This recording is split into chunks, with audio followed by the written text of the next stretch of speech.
Hey guys, it's Craig here from GABS Beer, Cider and Food Festival, and we're here to talk about the GABS Hottest 100 Aussie Craft Beers poll. I'm here with Cassie O'Neill, who is one of the leading cicerones in Australia. Cassie, before we get started, tell me, what is a cicerone? So, cicerone is kind of like a beer sommelier, so essentially an expert in beer. Fantastic. Well, you're the absolute right person to talk to, because right now we've got thousands of people around the country voting for their 5 favourite craft beers of the year. From the beer experts' perspective, what are the beers that have stood out to you this year? So I don't think that you can really talk about beer in Australia without talking about pale ale.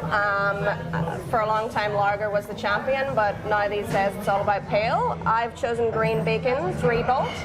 Super tropical hops, super fruity, but like a nice hop bitterness. Fantastic. And they're a Queensland brewery, Queensland, right? Yes. Awesome. 3 Bolt Pale Ale from Green Beacon, and kind of what's next on your list? 2017 was all about the New England IPA, or the East Coast IPA, whatever you want to call it. Essentially a complete switch from the West Coast IPAs that we're used to, so really low in bitterness, hazy in clarity, and I've chosen 3 Ravens Juicy, and as you can tell, super juicy. Fantastic. I think I've seen a lot of the New England IPAs coming through this year. I think they'll definitely poll very highly in the results. Definitely, there was actually a lot of strong ones. It was hard to choose from. So we've got Queensland, favorites. we've got Victoria. What's kind of next on your agenda? So we're going to Sydney, Northern Beaches. This is actually one of my favourite beers. I've voted for it in the last probably 2 or 3 hottest 100s. It is the former Tenant Red IPA.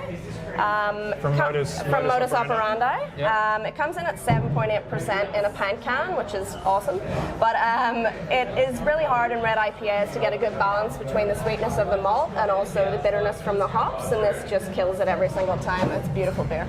Fantastic. And which one do you want to talk about next year? We've got a couple more left. Yeah, so we can go back to Victoria, to East Gippsland, to Orbost, the guys at Sailor's Grave. Again, it was really hard for me to choose one of their beers. I think they're going to absolutely kill it in the Hottest 100 this year, but this one is a Berliner Weiss. Not only was 2017 the year of the New England IPA, but we saw a lot of Berliner Weisses, a lot of Gozes, a lot of sour beers, and this one is awesome. Wonderful. So that's Auto Cumulus Tangerine Dream by Sailor's Grave. Fantastic. And the last one, you got the big one. The big boys. So these guys have had another really good year, Wildflower Topher.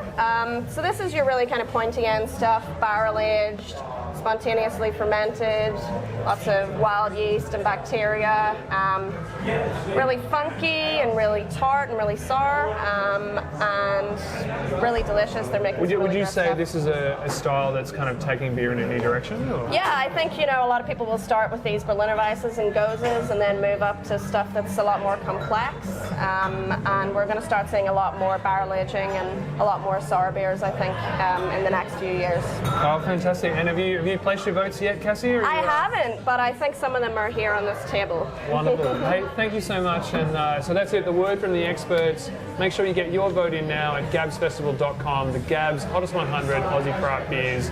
Voting's open now. Cheers.